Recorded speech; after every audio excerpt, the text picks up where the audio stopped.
Okay, hello. I'm finally back after 4 weeks? Almost a month? Sorry for that. I've been kinda busy. I went on vacation, so I couldn't do stuff, and then I'm finally home alone now. So, let's get with chapter 12. I've tried to do this 4 times? Okay, I hope this time works. Alright, let's get started on Gutters, chapter 12. Okay. Peter shrieks when Denmark lands on his back beside him. He can hear the breath whoosh straight out of him when Alfred tackles him and the leather-clad American lands right on top of him, arms clamped around him and shaking him back and forth, kicking up leaves and ash around all three of them in frantic motions.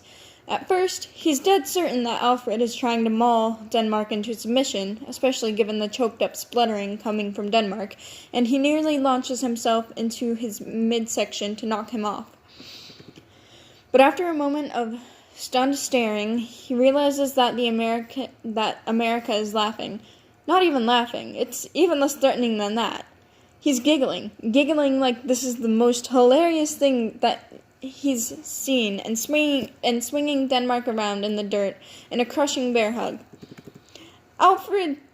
Denmark flails from below him and smacks at his back, squirming and twisting and trying to slip out of his arms. You're crushing me! Fuck! Get off! He cranes his neck to stare, helpless, at Peter. Get him off of me!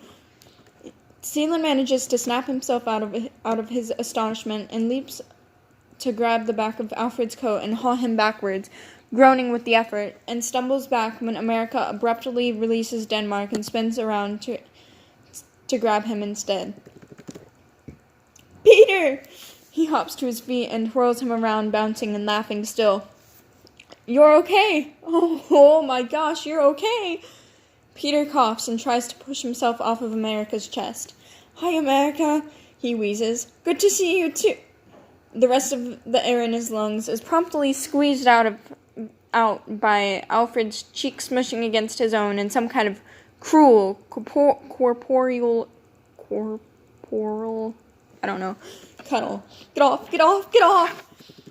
Another pair of arms circle around his waist and yank him backward, and he finds himself, much to his relief, in the liberating, much less constricting grasp of Denmark.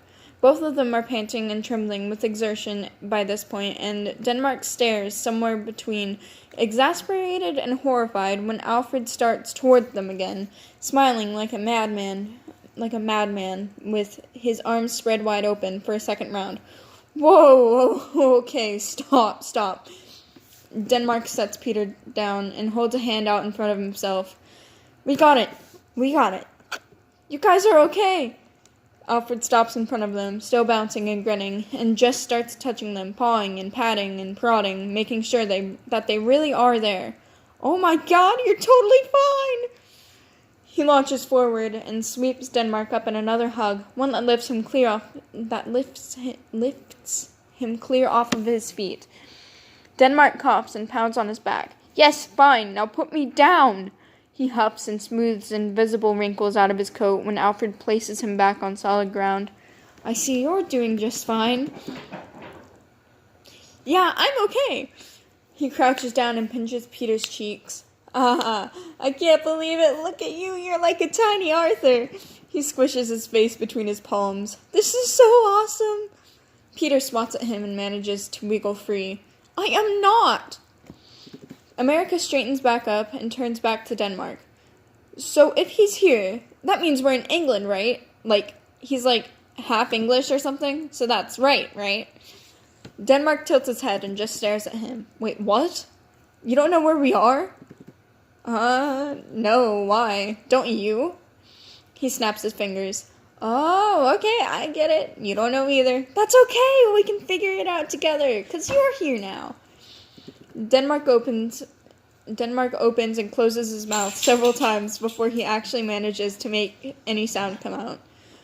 No, I know exactly where we are. I'm kind of wondering how you didn't. Or you don't.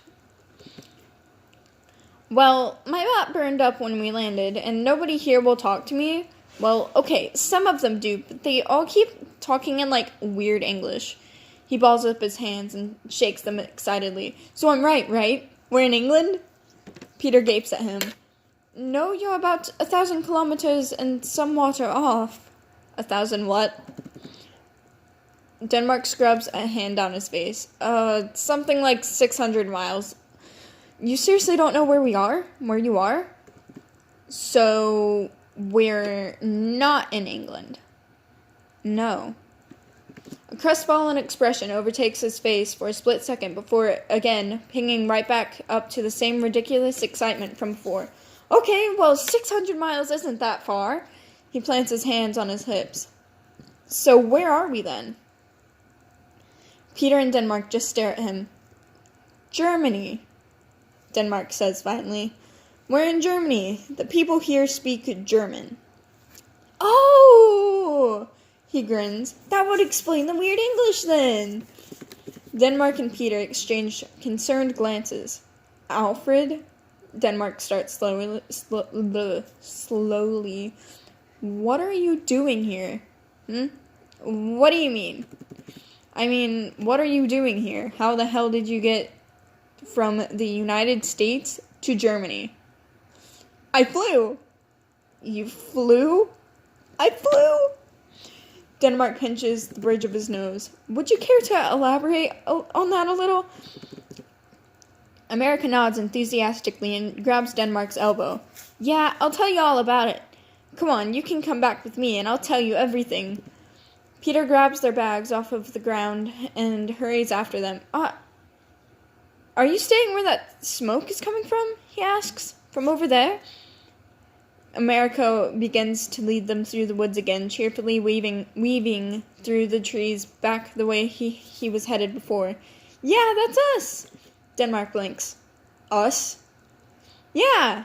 Matty and I'm so sorry.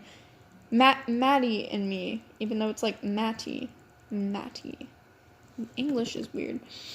Maddie and me. Peter nearly falls flat on his face when America unexpectedly drags them over a log. Wait, you have Canada with you? Of course I have Canada with me, he laughs loudly. You don't think I'd just leave him, do you? Denmark shakes America's hand off of his arm and slows down to fall back in step with Peter, who is still struggling to keep up. You do realize that lighting a fire is really, really stupid, right? Alfred looks back and pouts at him. No, it's not. It's how I find my way back. You can't just leave a trail of broken branches or something? America waves a dismissive hand. Nah, too much effort. And besides, I have to have a fire going anyway to keep I hate English so much. To keep Matty warm. He gets cold a lot. Aren't you scared of people using the smoke to find you, though? Seelan asks. Like an ambush? Alfred snorts. Give me a little credit. We're well hidden. Even if people did track the smoke down, they'd think it was just coming from an empty fire pit. He pushes a cluster of branches aside and ducks under them. They fling back and smack Denmark square in the face when he releases them. Our place is underground. The smoke just comes out through a chimney. Denmark staggers backward and furiously brushes bits of broken bark from his hair. Right. I guess we'll see. He looks down at Peter and rolls his eyes. It's obvious he doesn't have much faith in anything Alfred is saying. Here we are! America bustles through another thicket and the makeshift trail opens up into a small clearing. True to his word, there is nothing on the surface. A thin wisp of smoke twists out from an ashy hole in the ground, surrounded by wood that looks like it might have been on fire earlier in the day, and disappears into the treetops, but everything looks mostly untouched. If he didn't know better, Peter might assume that someone had made camp there but left hours ago. So where is it? Denmark looks around. I don't buy for a second that someone built a bunker all the way out here. Oh, it's not a bunker. America hunches down and begins to scrape dirt away from a bare patch of flat earth. We made it ourselves. After a moment of digging, a small silver handle appears and Alfred grips it, grunting, and drags it up, opening up an entire door in a shower of dirt and ash. He drops his bag inside and hops in after it. "Come on in!" Denmark stares at the open door. It's completely covered by a net of debris, disguising it well when closed, but he recognizes the shape at once. "You buried a plane?" America's head pops back up. "I told you I'd explain, didn't I? Now hurry up, you're letting all the hot air out." Denmark and Peter exchange one last skeptical look before following him in. Okay, so I have very limited space on my phone right now, and so I'm going to end it there for now. So I'm not sure how many more parts this is going to be. It's probably only going to be, 2 parts maybe? Oh, that's illegal. So, yeah. It's good to be back. Hopefully this uploads. Have a good day or night, wherever you are. Bye-bye.